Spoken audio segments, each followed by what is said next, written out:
Hiyo ndio lesoni ya leo, ni lesoni ya 4 ambao tunaenda kufundisha siku ya leo. Last week's lesson ilikuwa naongea juu ya the real Lord's real. Katuambia ya kwamba vile tulikuwa tunategemea Mungu alikuwa nazi. Wakati tulikuwa tunaenda kinyume na mapenzi yake, tulikuwa tunamuita naye anasikia maombi yetu na anatujibu kadri na uwezo wake. Ikaendelea kutuambia ya kwamba Yesu alikuwa our church. Alikaa hapa duniani na akaenda huko mbinguni. Now he's interceding for us in heaven. And that's why today tunaambiwa ya kwamba Mungu wetu anasikia na anatukomboa. Kwa Kiswahili nafikiria inasema kutukomboa. Yeah, kutukomboa. Yeah. Let us read from our text testimony. Yes. From Psalms 34:17, which says, the righteous cry, and the Lord hears, and delivers them out of all their troubles. Yes. From the topic above, it says, when you hear somebody tells you, he hears you and delivers you. Yes. Meaning that person is the one who knows about you. Yes. He knows about your life, he knows about your problem. He's the one who created you. We find that God is our creator. He is our church. He is the one who knows where we come from and where we are going to. Yes. Now that he hears, there are some clauses there. Somebody will not hear you unless you are the one, you righteous person. Yes. He hears the righteous people who speaks to him. He delivers the righteous people who prays to him. So here we are told that we should be people who are righteous from our hearts. Yes. So that he will hear our problems, he will hear our praises, he will hear whatever we are doing good unto him. Yeah. Down there it is saying that the psalmists were praying. When the psalmists were praying, they were praising him because he's the one who was the sovereign God. The sovereign God who is in charge of everything, who is the creator of heaven and earth. He is saying that again and again, the psalmist writes the truth that the sovereign Lord who created and sustains the universe also reveals himself as a personal God who initiated and sustains relationship with these people. Now, when he is sustaining us and is making our relationship strong to him, we also need to make our relations with other people strong so that they know those people who are attending to the church, those people who go to church, what kind of people are we? We are people who are humbled ourselves, people who are faithful, people who are justified in our hearts. But not unless we are not people who are faithful, then he will not hear us. Yes. He will deliver us. We are even told from down there that he delivered the Israelites when they were coming from Egypt. Yes. When they were seeing when they reached the Red Sea, they saw that now on the other side is a mountain. At the middle and behind we have our enemies. Enemies who are the Egyptians. Yeah. And here we have the Red Sea. How are we going? He delivered them by making he divided the sea. Then there was a way. Then we are told down there another point that God is close to his people and to his creation, both heaven and on earth. That's the Psalm 73. That's what it's saying about. He has established his throne in heaven. Our God who delivers us, his throne is in heaven. That's where God dwells. Yeah. God dwells in heaven. That's where his kingship is. And is now telling us that to establish ourselves in him, we should be people who depends on him. If or not, you are not depending on God, then means your psalms, your praises to God would be noisy unto him. But we are saying that people, we are seeing we are not going to read all these verses from Psalms 103:19. We have seen Psalms 145:18. It's saying that the psalms unwavering uphold the truth that the Lord is the living God. he acts on behalf of those who call upon him. Here now is God referring himself that he's acting upon people who rely on him. He acts on behalf of us. He's acting upon us so that we can also rely on him. Let us rely on him, also making ourselves that he's delivering us from our problems. Whatever we are doing on earth here, we should know that God is to deliver us. I like to read from Psalms 55:16. Read Psalms 55:16, 25. That's where you can get something also. And the Psalms are meaning precious because they are prompted and are addressed to the living God who hears and answers our prayers. When now God is hearing us, he answers our prayers. Mm-hmm. Let us read from the book of Psalms 55. Book of Psalms 55. Please. Psalms 55. Verse what? 55. Just start from 16. 16 and 16. Nami nitamwita Mungu na Bwana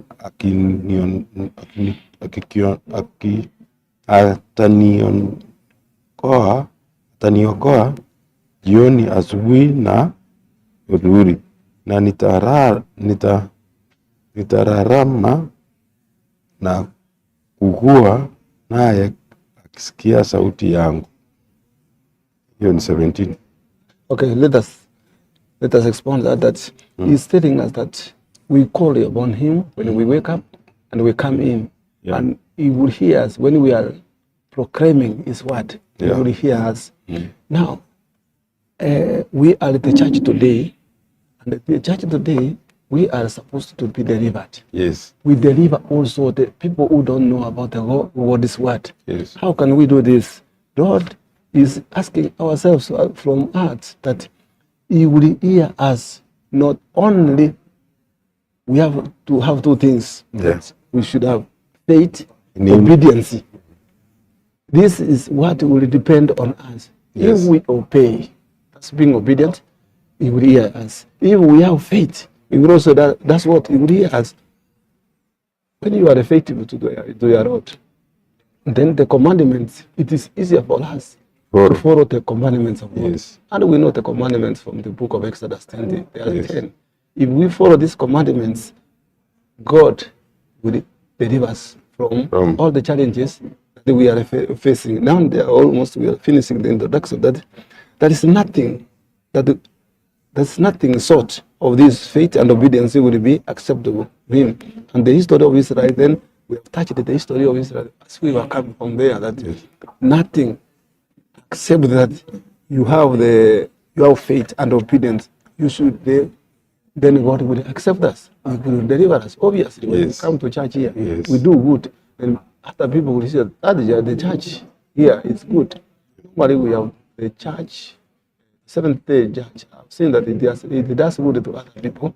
That's why you find that they say, hey, nikienda kanisa la ADVENTIST saidia sana.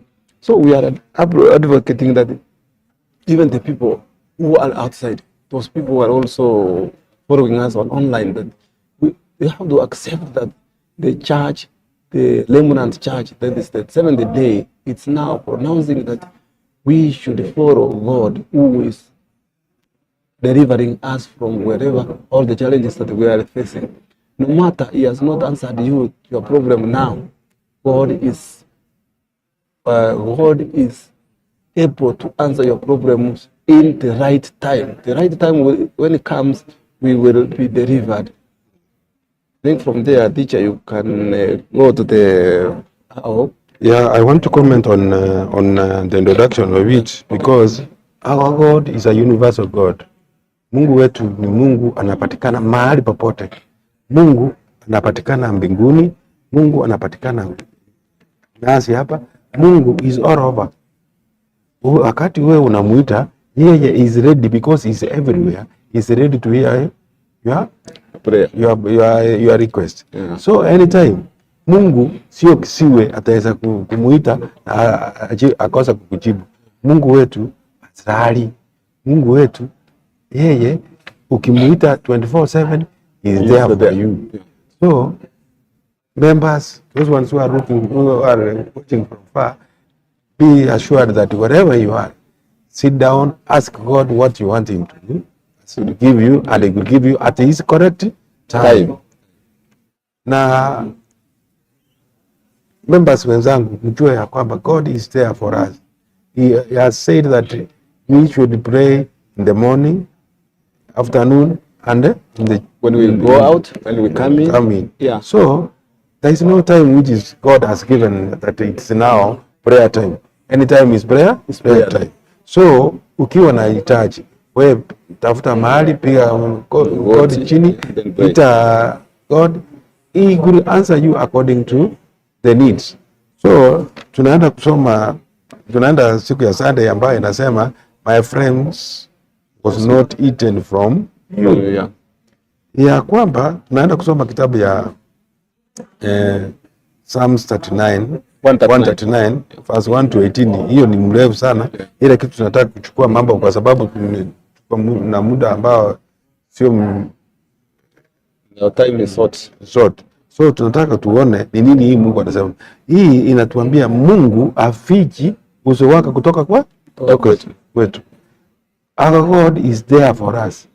Anytime that we want him, he is there for us. He is ready to listen to us. He is ready kutuchua. Na tukumbuke ya kwamba Mungu ndio alituumba. Na Mungu akikuumba anachua every part of your body. Akisema yeye hakuna kitu tunamficha kutoka kwake, ni ukweli, kwa sababu our God is a miraculous God. He do things the way binadamu hatafanya. Kwa hivyo yeye anafanya mambo yake at his own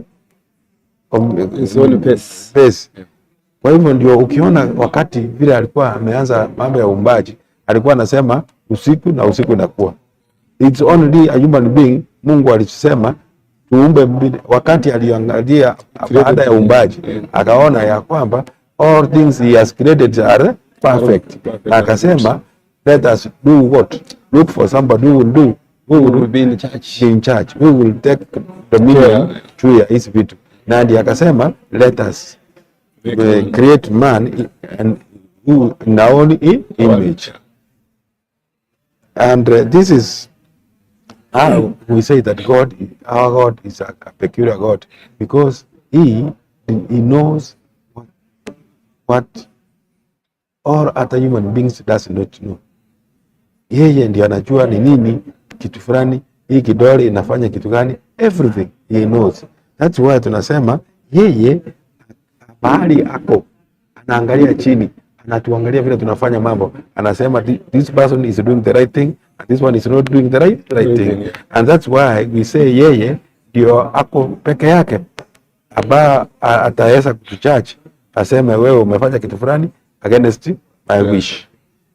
Na tukiendelea kusoma hapo chini inasema God, hapo chini inasema God's knowledge of the Psalms is so great and unique that even his mother's womb not hide him.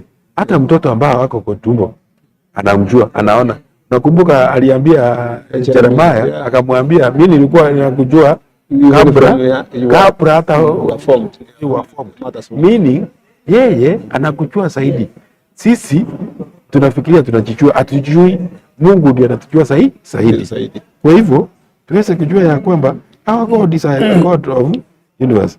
The divine knowledge pertained to time and being and the space and the God's wonderful knowledge is a result of creatorship and close acquaintance with the people and manifest in his care for them. The wonderful truth about God is knowing is untimely, should not scare us, but instead it should bring us to Jesus. Mungu wetu, hii kitu unaona ati Mungu wetu ni unique. yeye ameona is not unique. That's why alituma mwanawe Yesu Kristo ili aache, ili yoyote yule anamfuata aweze kupata uzima wa milele. So our God is so loved mpaka anatuweka kando. Anaona hii ni watu ambao mimi nijitengenezea mwenyewe and I have to take care of it. Na ukiendelea chini hapo inasema God's presence is rated by God's reaching so far as hell. Mpaka Mungu anajua hell. Yani God, sorry teacher, God, he knows the hell. God knows our secrets that I don't know your secrets. Yes. He knows. God is everywhere. Yeah. Hata mtu akikufa anajua. Hata anajua kwa Ndio sababu wakati Yesu alipokuwa hapa duniani, Lazaro mtoto wake akakufa, akaenda akasema aenda muite Yesu akuje. Lakini Yesu hakuwa uwepesi kwa kwenda. Lakini yeye wakati alikuja, alienda ndani. Alikuja akasema mlimweka wapi? Akasema ni hapa. Naye wakati alimwambia amuka. So God knows everything ambao binadamu hawajui. Utaweza ongeza hapa. Let me add also something. He is saying also, and I'm good in English. Yes, it is. So that's what I write, that God who knows everywhere.